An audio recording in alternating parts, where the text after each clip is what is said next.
Of all the camps in the Holocaust, Belzec was the deadliest. If a person was sent there, he was not coming back. In Nazi-occupied Poland, Bełżec was not a labor camp. It was a death camp, so lethal that, unlike Auschwitz or even Treblinka and Sobibor, it left almost no survivors to tell the world what happened inside. That's why Bełżec is one of the Holocaust's darkest blanks. Not because it mattered less, but because it was designed to erase people and evidence at the same time. And yet, there are two documented Jewish escapees whose names and accounts survived: Rudolf Reder and Chaim Hirszman. Reder escaped in November 1942 and later published what he saw. Hirszman escaped in 1943, gave testimony on March 19, 1946, and was killed the very same day. How many were murdered here? Nazi records and later research point to roughly 434,500 victims, while other estimates reach as high as 600,000. The exact number is debated. The purpose is not. This documentary enters Bełżec through the only narrow opening history left us. Two voices and the silence of everyone else. November 1st, 1941. In a forest near the Polish village of Bełżec, construction begins. The site isn't random. It sits along the Lublin-Lwów railway line, perfect access to major Jewish population centers. It's near the demarcation line between Nazi-occupied Poland and Soviet territory, and there's already infrastructure. In 1940, a forced labor camp operated here, where prisoners built anti-tank defenses along the Otto line. The Nazis know the terrain. They know the locals won't ask questions. The architect of this new camp reports to SS Gruppenführer Odilo Globocnik, the SS and police leader of Lublin. Globocnik answers directly to Heinrich Himmler. The project is codenamed Operation Reinhard, named after Reinhard Heydrich, the man who chaired the Wannsee Conference, where the final solution was formalized. The operation has one goal: exterminate the Jews of the general government, the Nazi-controlled heart of Poland. 3 camps will carry out this mission: Bełżec, Sobibor, and Treblinka. Together, they will murder nearly 2 million people. But Bełżec comes first. Bełżec is the experiment. The man chosen to lead it is Christian Wirth. Wirth is a veteran of the T4 euthanasia program, the Nazis' secret operation to murder disabled Germans in psychiatric institutions. Between 1939 and 1941, Wirth supervised gas chambers disguised as shower rooms at facilities like Brandenburg and Hartheim. He learned how to deceive victims into compliance, how to process bodies efficiently, how to hide evidence. Now, he's applying those lessons on an industrial scale. Wirth is brutal, sadistic. His staff will nickname him Christian the Savage and Christian the Terrible. But he's also meticulous. He designs Bełżec with precision. The camp measures roughly 270 meters per side, compact, efficient. It's divided into 2 sections. Camp 1 houses administration, storage for stolen goods, and barracks for guards. Camp 2 is the extermination zone, gas chambers, mass graves, and the narrow fenced pathway prisoners call the tube. The entire facility is surrounded by double fencing, chicken wire and barbed wire, stuffed with pine branches so you can't see through. Guard towers at intervals, machine guns, searchlights. But this isn't a prison. There are no inmate barracks, no workshops, no pretense of long-term detention. The average lifespan of a Bełżec arrival is 2 hours. By late February 1942, the gas chambers are ready. 3 wooden rooms in a barrack. Each chamber measures roughly 4 by 8 meters. The walls are double-layered, insulated with sand for soundproofing. Fake shower heads hang from the ceiling. A sign reads, "To the baths and inhalation rooms." But there's no water, no plumbing, just death. Wirth tests the system in February. Small groups of Jews from nearby towns are brought in. Experimental killings using bottled carbon monoxide. The goal: determine capacity, timing, efficiency. The victims are told they're being resettled. Some suspect the truth but have no choice. The doors seal, the gas is released. Death takes 15 to 30 minutes. The experiments work.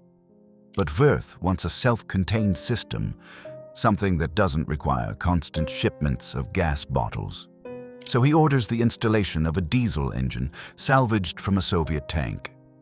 When it runs, it pipes carbon monoxide exhaust directly into the chambers. No external supplies needed, just fuel and victims. The experiments succeed. By March, Bełżec is operational.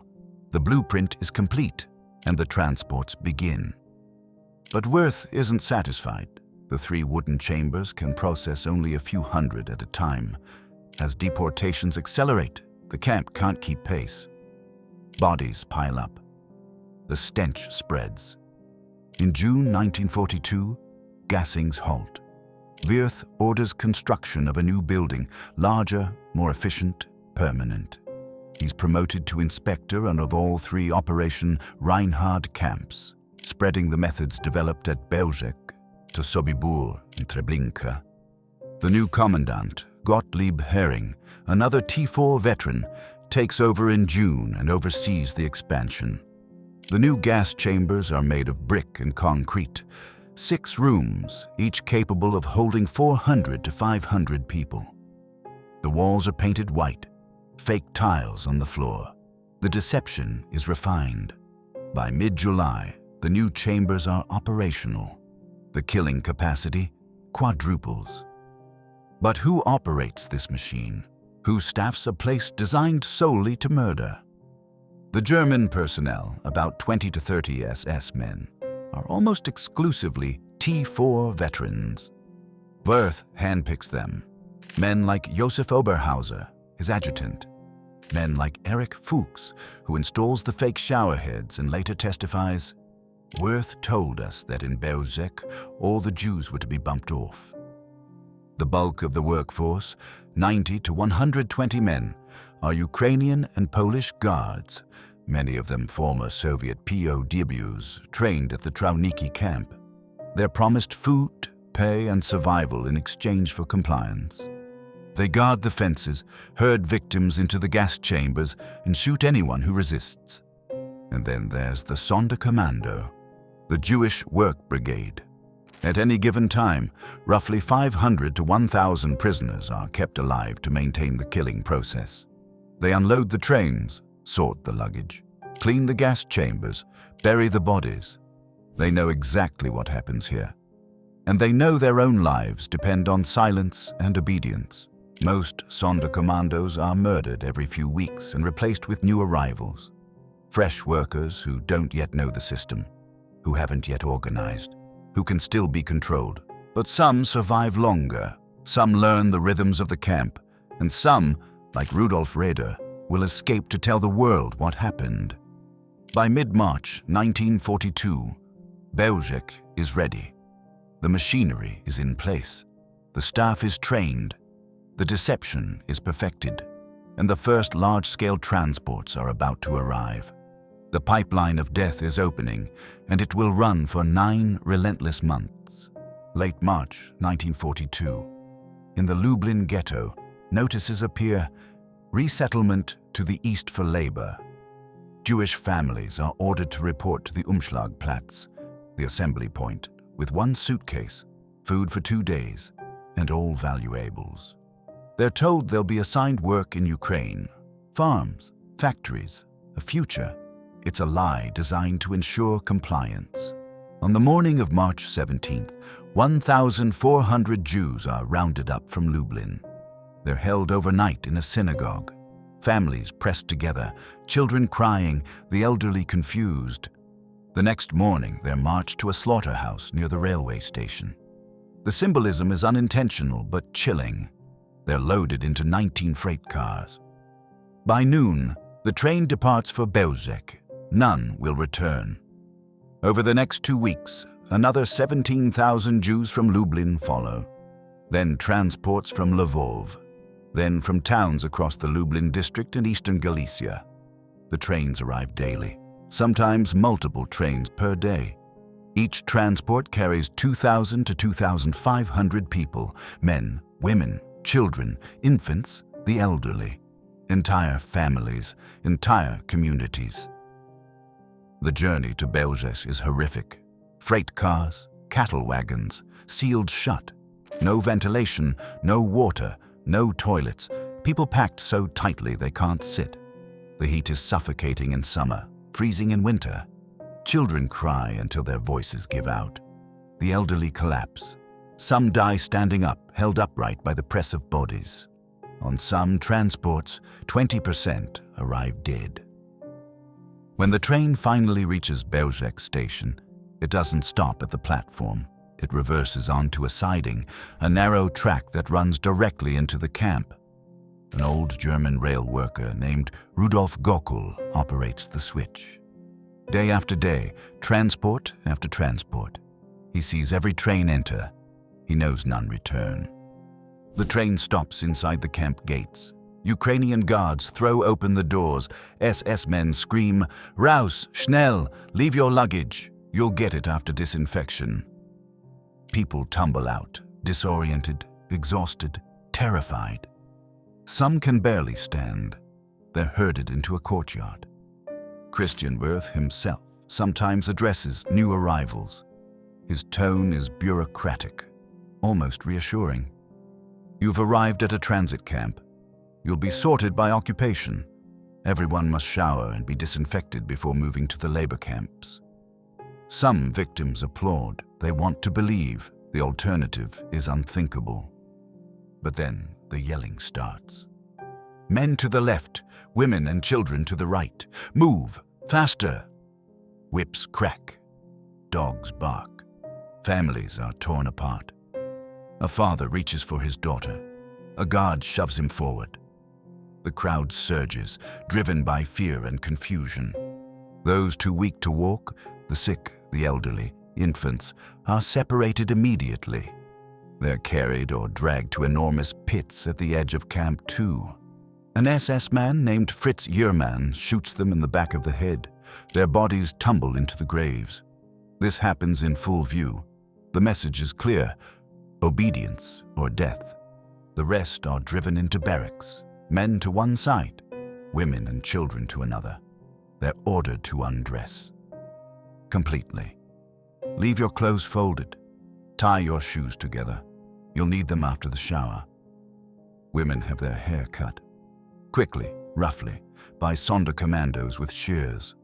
The hair will be collected, baled, shipped to Germany to stuff mattresses and make industrial felt. Naked, humiliated, terrified, the victims are driven toward the tube. A narrow corridor, 3 meters wide, 150 meters long, fenced with barbed wire and camouflaged with branches. You can't see over it. You can't turn around. The path leads one direction. Painted arrows point the way. At the end stands the gas chamber building. It looks like a bathhouse. White walls, a door marked shower room. The Sonderkommandos shout, "Hurry, the water is getting cold." Guards with whips drive stragglers forward.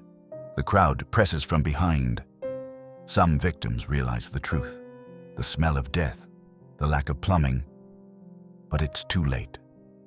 The chambers fill. 400, 500 people crammed into a space meant for far fewer.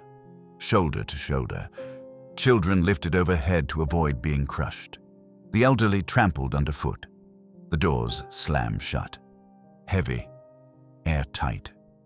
Metal bolts slide into place. In an adjacent shed, a diesel engine roars to life. An SS man operates it. Later, this shed will be mockingly labeled the Hackenholt Foundation, after SS Scharführer Lorenz Hackenholt, one of the technicians who maintained the killing apparatus. The engine pumps carbon monoxide exhaust directly into the sealed rooms. Death is not instant. 15 minutes, 20, sometimes 30. The carbon monoxide displaces oxygen. Victims gasp, choke, claw at the walls. Some lose consciousness quickly. Others suffocate slowly. Children die first. Their smaller bodies succumb faster. The screams echo, then fade. When silence falls, the engine is shut off. The doors on the opposite side, facing away from the arrival area, are opened into Camp 2, the death zone. Sonderkommandos rush in. They have minutes. The next transport is already being unloaded. They pull the bodies out, tangled, twisted, faces frozen in agony. Gold teeth are extracted with pliers. Wedding rings are pried off fingers. Valuables are collected for the SS. The bodies are dragged to enormous pits, 20 meters long, 10 meters wide, 5 meters deep. Mass graves dug by Jewish labor before the killing began. The corpses are thrown in, layer upon layer. Lime is spread between the layers to accelerate decomposition and mask the smell. From arrival to burial, under 2 hours. Then the train is cleaned, the tracks are cleared, and the next transport arrives. By the end of March 1942, over 30,000 Jews from Lublin have been murdered at Bełżec. By mid-April, another 15,000 from Lwów. The killing continues through May, into June. The rail schedules never falter. The property ledgers are meticulously kept. The guard rosters are maintained. This is not chaos. This is process. Then, abruptly, it stops. The old wooden gas chambers can't handle the volume. Bodies are piling up faster than they can be buried. The stench is unbearable. It reaches nearby villages. Something has to change, so the camp shuts down. For 6 weeks, Bełżec goes silent. But it's not abandoned. It's being upgraded. And when it reopens in July, it will be even deadlier. July 1942. Bełżec reopens with a new infrastructure. The old wooden gas chambers are gone. In their place, a permanent building, brick and concrete. 6 chambers, each capable of holding 400 to 500 people. The walls are painted white to resemble a bathhouse. Reinforced doors, thicker, heavier, airtight. The deception refined. The capacity quadrupled. Under Gottlieb Hering's command, the camp operates with ruthless efficiency. Between July and December 1942, the transports accelerate. Trains arrive from Krakow, over 130,000 Jews. From Lwów, another 215,000. From smaller towns across Galicia, some transports carry entire ghetto populations, all destined for the same fate. One witness, an SS officer named Kurt Gerstein, visits Bełżec on August 18, 1942. Gerstein is head of technical disinfection services for the SS. He's been sent to inspect the camp's procedures and observe the killing process. What he sees will haunt him for the rest of his life. Gerstein's train arrives in the morning. He's greeted by Christian Wirth, now inspector of all Operation Reinhard camps, who takes him on a tour. The stench hits first, even from miles away. The air reeks of decay. At the camp, Gerstein sees the new gas chamber building. He sees the tube. He sees the barracks. He's told the facility can process thousands per day. Then a transport arrives. Gerstein later reports 45 cattle cars, approximately 6,700 Jews from Lwów. When the doors open, 1,450 are already dead, suffocated during the journey. The survivors are driven out with whips and rifle butts. Gerstein watches as families are separated, as the elderly are shot at the pit, as the living are herded toward the tube. He later writes, "Mothers with babies at their breast, naked, they come forward, hesitate, enter the death chambers. A beautiful young girl walks by, naked, proud, then the doors close. But the engine doesn't start, not immediately. There's a malfunction. The diesel motor won't turn over. The mechanic, Hackenholt, struggles with it for minutes, then 10 minutes, then 20. Meanwhile, the victims are trapped inside the gas chambers, packed so tightly they can't move, gasping for air, suffocating from the heat and the press of bodies. Wirth stands outside, whipping the mechanic, screaming, "Start it! Start it!" Gerstein checks his watch. 25 minutes pass. 32 minutes. Some victims inside are already dying, crushed, suffocated, faint. Finally, after 2 hours and 49 minutes, according to Gerstein's later testimony, the engine roars to life. Carbon monoxide floods the chambers. Gerstein watches through a small window. He sees the victims' final moments, the clawing at walls, the prayers, the screams that fade into silence. After 32 minutes, the chambers are opened. The bodies are removed, mangled, tangled, frozen in terror. Gerstein is so horrified that he later tries to warn the world. He approaches a Swedish diplomat on a train and tells him everything. He tries to reach the Vatican to alert the Pope, but no one believes him. The story seems too calculated, too systematic, too evil to be real. But it is real, and it's happening every day. By autumn 1942, Bełżec has murdered over 400,000 Jews. The pace is relentless. The gas chambers run continuously. The bodies pile up faster than they can be buried. The mass graves swell. Gases from decomposition push the soil upward, creating mounds that shift and crack. The SS realizes they have a problem. Burial isn't sustainable. The graves are too shallow, too visible, and if the Red Army advances, the evidence will be undeniable. So a new plan is enacted. Burn the bodies. An SS expert in cremation, Herbert Floss, arrives. He designs massive pyres. Rails are laid across the mass graves. The graves are exhumed. Bodies, thousands of them in various stages of decay, are pulled out by Sonderkommandos and stacked on the rails like cordwood. Gasoline is poured. The fires are lit. Rudolf Reder, forced to work the pyres, later writes, "The bodies burn slowly.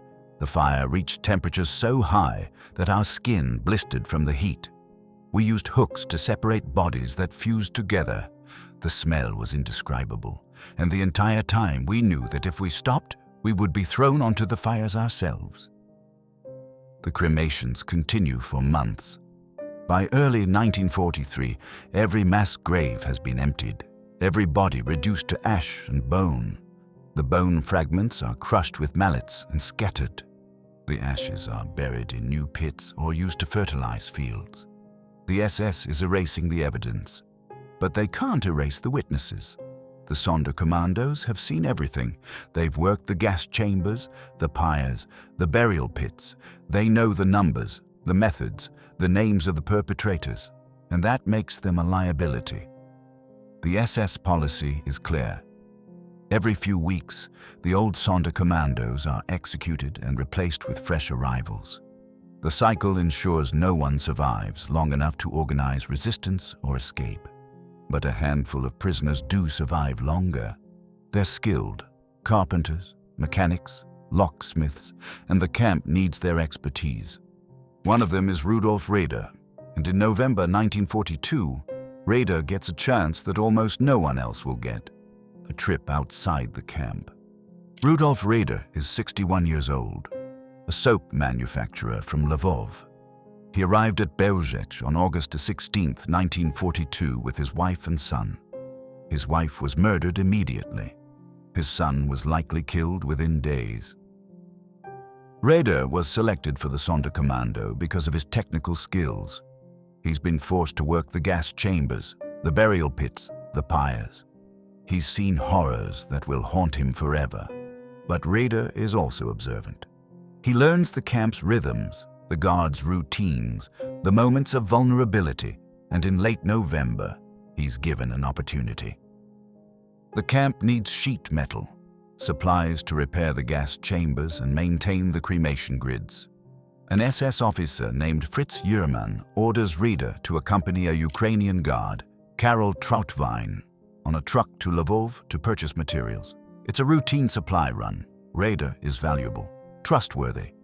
He'll return, but Reder has no intention of returning. On the drive to Lwów, Trautwein grows tired. The road is long. The night is cold. He falls asleep in the truck. Reder waits. His heart pounds. This is his only chance. If he's caught, he'll be shot immediately. But if he stays at Bełżec, he'll be executed eventually. Every Sonderkommando is. Reder slips out of the truck. He moves silently through the darkness. He makes it to the outskirts of Lwów and hides with a Ukrainian woman, a former employee from his soap factory. She shelters him at great risk. Later, he's hidden by a Polish woman named Joanna Borkowska, a member of the righteous among the nations. She keeps him safe until Lwów is liberated by the Red Army. Rudolf Reder is one of only 2 known survivors of Bełżec. The other is Chaim Hirszman, a mechanic who escaped during the camp's liquidation in 1943. But Hirszman is murdered by anti-communist forces in Poland in March 1946, before he can give a full testimony.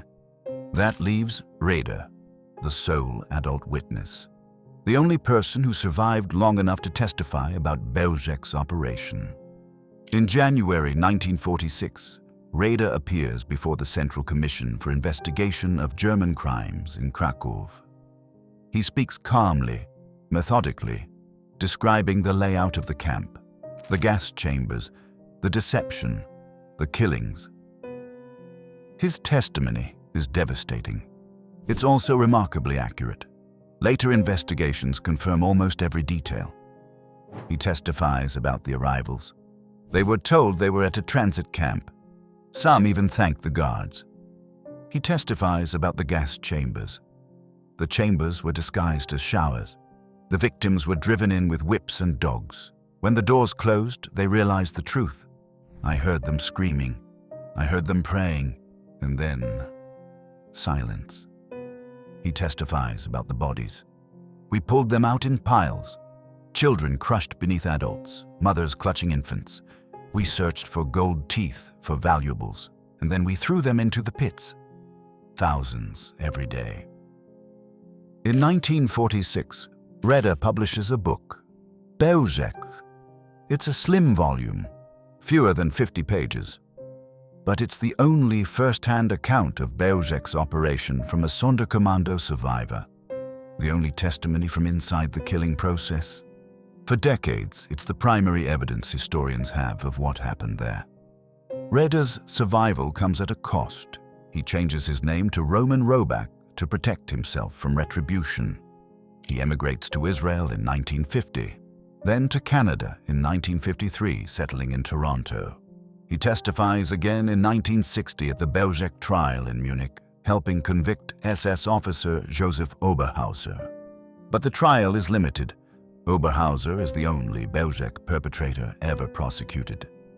Reder dies in Toronto in 1977, aged 96. Until his death, he continues to speak about Bełżec. He refuses to let the world forget. But what happened to the camp itself? What happened to the physical evidence? And what happened to the men who ran this killing machine? December 1942. The last major transports arrive at Bełżec. By mid-December, the killing stops. The camp has been operational for 9 months. In that time, approximately 434,500 Jews have been murdered.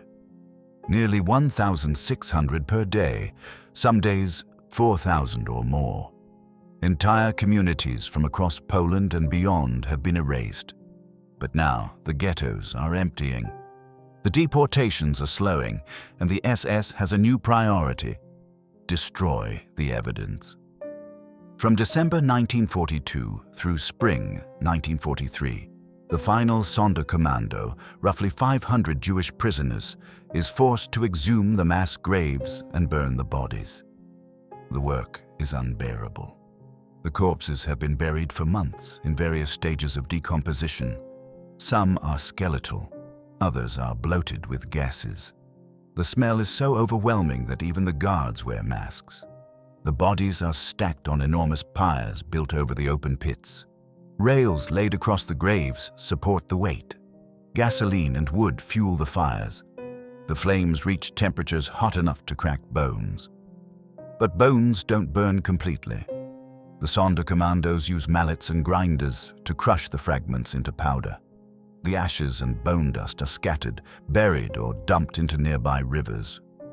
By spring 1943, every mass grave has been emptied.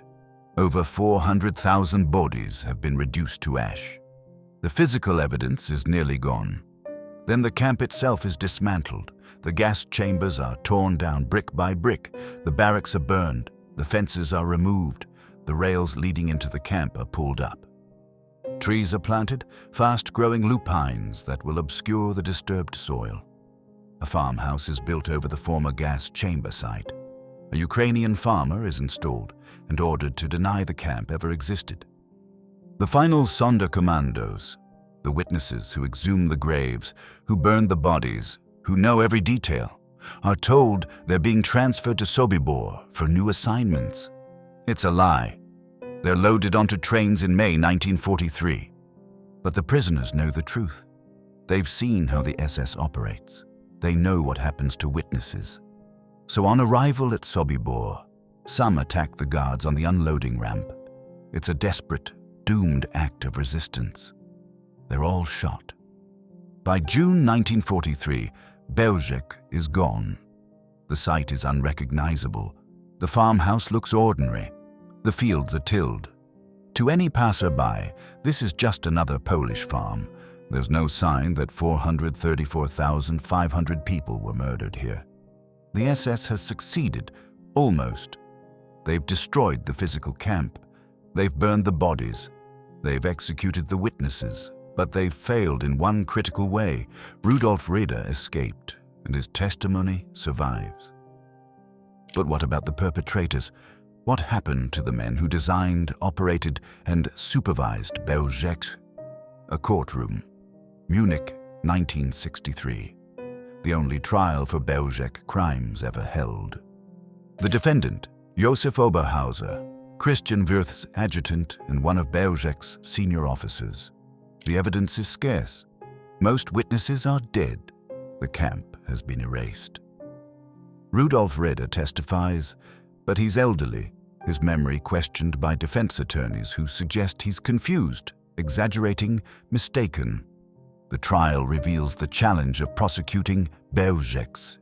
Unlike Auschwitz, where documentation survived, transport lists, architectural plans, administrative records, Bełżec left almost nothing. The Nazis destroyed the paperwork. They burned the camp. They executed the witnesses. The prosecutors rely heavily on Reder's testimony and fragments from German investigations. In 1965, Oberhauser is convicted as an accessory to murder in 300,000 cases. His sentence, 4.5 years. He serves a portion. By the early 1970s, he's free. He lives quietly until his death. One conviction, 4.5 years, for 300,000 murders. Christian Wirth, the architect of Bełżec, never faces trial. After Bełżec closes, he's transferred to Trieste in northern Italy, where he leads anti-partisan operations and continues deportations of Italian Jews to Auschwitz. On May 26, 1944, Yugoslav partisans ambush his unit near Kozina. Wirth is killed in the firefight. He's buried in Trieste. Gottlieb Heering, Bełżec's second commandant, survives the war. He goes into hiding under a false identity. In October 1945, he dies of a heart attack in a German hospital. He's never prosecuted. Most other perpetrators escape justice entirely. Some disappear into South America. Some assume new identities in Germany itself. Some are never caught. The trials are few. The sentences light. The accountability minimal. The Ukrainian guards scatter. Many are repatriated to the Soviet Union, where they face execution or imprisonment as collaborators. Others blend into displaced persons camps and immigrate. A handful are prosecuted decades later, but most escape justice entirely. The Nazis' plan to erase Bełżec nearly succeeds. For decades, the site remains unknown. Unlike Auschwitz, with its museum and preserved structures, Bełżec is a blank space, a field, a farmhouse. The locals whisper about trains during the war, about strange smells, but official history remains silent. In 1963, a small monument is erected, a simple stone with an inscription in memory of the victims of Hitler's terror, murdered from 1942 to 1943. No names, no details, no acknowledgement of the true scale. It's not until the 1990s that serious archaeological work begins. Researchers use ground-penetrating radar to map the site. They locate the foundations of the gas chambers, the mass graves, the cremation pits. They find bone fragments, personal items, remnants of the infrastructure. The evidence confirms Reder's testimony. This was a factory of death. In 2004, a new memorial opens. Designed by Polish and American architects, it's a stark landscape of stone and ash. Visitors enter through a symbolic railway gate. They walk a path representing the journey from arrival to death. At the center stands a massive field of jagged stones, 17,000 of them, representing destroyed Jewish communities. A narrow pathway cuts through the stones, echoing the tube. The memorial includes a wall of names, but most names are lost. The Nazis kept minimal records. They didn't care who arrived, only how many. Families research their own histories, submit names, but the vast majority of Bełżec's victims remain anonymous. One inscription stands out, taken from the Book of Job. "Earth, do not cover my blood. Let there be no resting place for my outcry." The ground at Bełżec is sacred. Forensic teams have confirmed that bone fragments and ash remain mixed in the soil. Walking here is walking over graves. The memorial reflects this. Visitors are asked to tread respectfully, to understand that this entire site is a cemetery. But memorials can't restore what was lost. They can't bring justice to the dead. They can't undo the silence that surrounded Bełżec for decades. What they can do is ensure we remember, and that we learn. Bełżec forces us to confront uncomfortable truths about how genocide works. We speak of Auschwitz because it left evidence. Barracks, watchtowers, railway tracks frozen in time. We know survivors' names, their stories, their faces. Auschwitz exists in photographs, in memoirs, in collective memory. But Bełżec was engineered to leave no trace. No survivors, no witnesses, no records. The Nazis nearly succeeded. Of 434,500 Jews murdered there, only a handful survived. And of those, only Rudolf Reder lived long enough to testify comprehensively. One man, one testimony, one voice against nearly 500,000 silenced. This erasure reveals the ultimate goal, not just to kill Jews, but to eliminate them so completely that their deaths couldn't be proven. No graves, no monuments, no memory, as if they never existed. But Bełżec also reveals how industrialized murder operates. The pipeline began with bureaucratic euphemisms, resettlement to the east, notices that disguised mass murder as relocation. Families received orders, they packed bags, they reported to assembly points, they boarded trains. Every step felt official, organized, legitimate. That's what enabled compliance. The deception continued at arrival. The signs, the reassurances, the guards' promises. You'll get your luggage back. Cooperate and you'll be fine. Even the architecture, the white-painted gas chambers designed to resemble bathhouses. Every detail served a purpose. Keep victims calm until resistance is impossible. This wasn't random cruelty. This was engineered murder. Christian Wirth didn't invent the gas chambers on impulse. He refined methods from the T4 program, He studied efficiency. He eliminated bottlenecks. He created a standard operating procedure where 1,600 people per day could be murdered by a staff of 150. And the system worked because people chose to operate it. The engineers who built the gas chambers, the railway workers who scheduled the trains, the guards who herded victims into the tube, the SS officers who supervised the killings, the bureaucrats who processed the stolen property. None acted alone. None were just following orders. Many volunteered for Operation Reinhard, attracted by promotions, bonuses, and opportunities for theft. Joseph Oberhauser testified that SS men at Bełżec received extra rations, better living conditions, and access to victims' valuables. Participation was incentivized, yet most perpetrators escaped justice. Wirth died in combat. Heering died of a heart attack.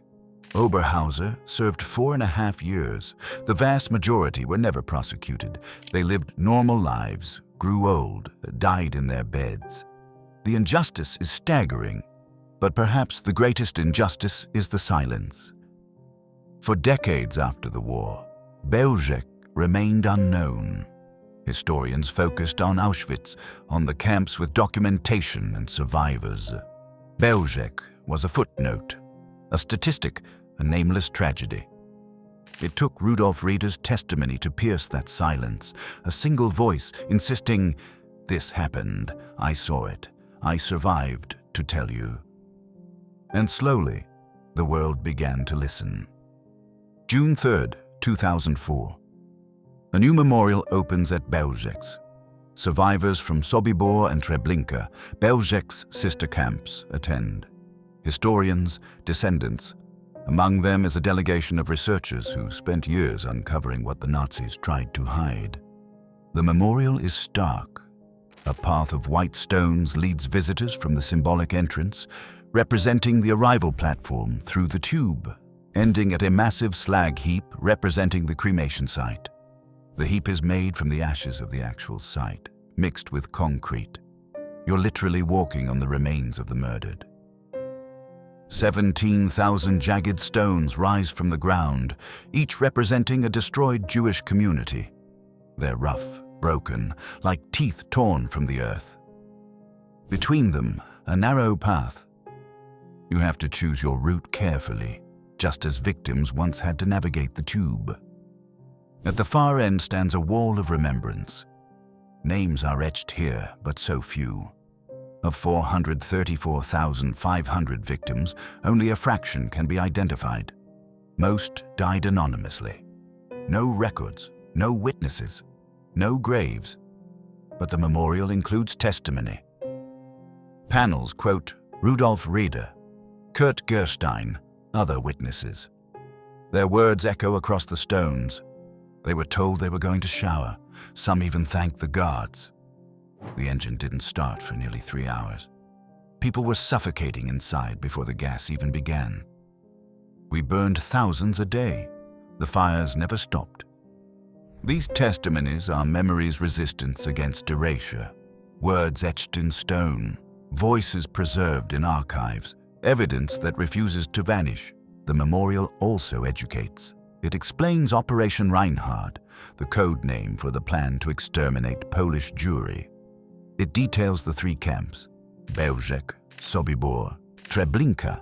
Together, they murdered 1.7 million Jews in just over a year. Bełżec was the template. The other camps refined its methods.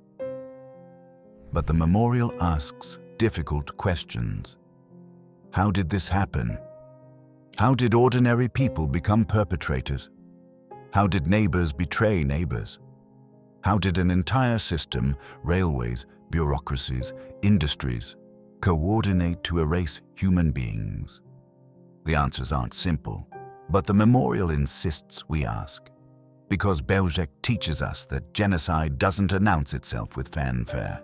It begins quietly, with laws that strip citizenship, with propaganda that dehumanizes, with euphemisms that disguise murder. It continues through routine.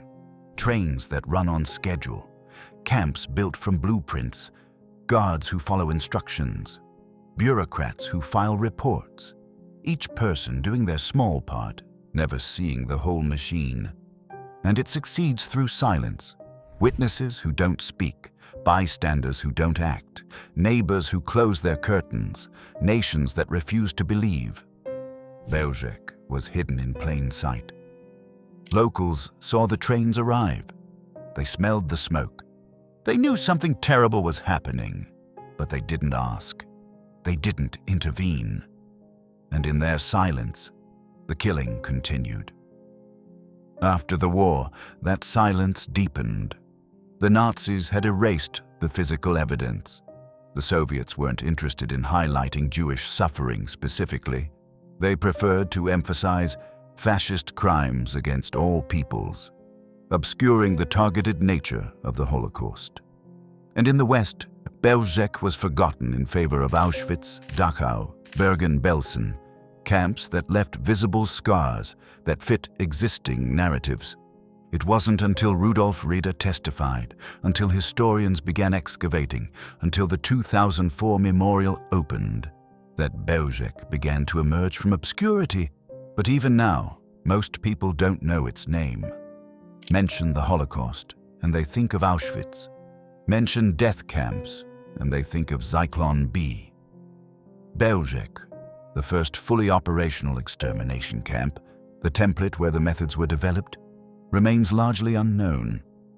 That's why memory matters. Not just to honor the dead, but to understand the process. Not just to mourn, but to learn. Because Bełżec teaches us, evil doesn't need monsters.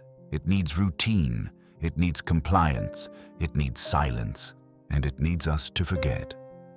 When we remember Bełżec, we resist that forgetting. We insist that 434,500 lives mattered. We ensure that Rudolf Reder's courage wasn't in vain. We prove that even when the Nazis tried to erase every trace, they failed. Because we remember, because testimony survives, because the truth refuses to die. In 1946, Rudolf Reder stood before a Polish tribunal. He was 65 years old, thin, exhausted, haunted. He had survived Bełżec through a combination of skill, luck, and the courage of those who hid him. And now, he spoke. "I am here to testify," he said. "I saw the gas chambers. I pulled the bodies out. I burned them on the pyres. I know what happened at Bełżec, and I will not be silent." For the next 31 years, Reder kept that promise. He testified at trials. He published his account. He answered every question, relived every horror, so the world would know what happened in that forest in southeastern Poland. He died in 1977, still speaking, still remembering, still refusing to let Bełżec be forgotten. Today, Bełżec stands as both memorial and warning. What happened there wasn't an accident. It was engineered. Choices made by individuals, engineers who designed the gas chambers, guards who drove victims into them, bureaucrats who scheduled the trains, leaders who gave the orders, and choices made by those who did nothing, who saw the trains, smelled the smoke, heard the rumors, and chose silence. Bełżec teaches us that genocide requires both active perpetrators and passive enablers, systems and silence, deception and compliance. But it also teaches us that resistance is possible. Reder escaped. He testified. He ensured that the truth survived even when the Nazis tried to bury it under farmhouses and lupines. His testimony echoes across the decades. This happened. This was real. 434,500 Jews were murdered here in 9 months. And we must never forget. Because forgetting is what the Nazis wanted. They dismantled the camp. They burned the bodies. They executed the witnesses. They planted trees and built farmhouses. They tried to erase Bełżec from history, to make it as if those 434,500 people never existed. They failed. Not because the physical evidence survived. Most didn't. Not because justice was served. It largely wasn't. but because one man refused to be silent, and through his testimony, Bełżec endures. Today, when you visit Bełżec, you walk on sacred ground. You walk over the ashes of over 400,000 people. You stand where the gas chambers once stood. You trace the path of the tube where families walked their final steps. And you ask yourself, would I have spoken? Would I have resisted? Would I have seen the warning signs and acted? These aren't just historical questions. They're present-day ones. Because the mechanisms that enabled Bełżec, dehumanization, bureaucratic process, systematic silence, still exist. Genocides have followed. Cambodia, Rwanda, Bosnia, Darfur, and beyond. The methods change, the locations shift, but the pattern repeats. Bełżec reminds us it can happen again, the conditions can return. In places where people are dehumanized, where systems turn suffering into statistics, where silence enables violence. But Bełżec also reminds us what breaks the cycle: memory, testimony, the refusal to forget. Rudolf Reder understood this. That's why he testified. That's why he published his account. That's why he spent decades insisting, I saw, I survived, and I will not let you forget. This is his legacy, and it's our responsibility. If this story moved you, challenged you, or helped you see the Second World War differently, it would be an honor to have you join our growing community. Subscribing isn't just a click, it's a way to support more powerful stories, more forgotten voices, and more truth from the past. So if you believe these stories matter, hit that subscribe button and let's keep building this journey together. And don't forget to leave a comment. We read everyone and love hearing your thoughts. Until next time, keep exploring history with Epic War. Keep asking questions. Keep seeking the truth.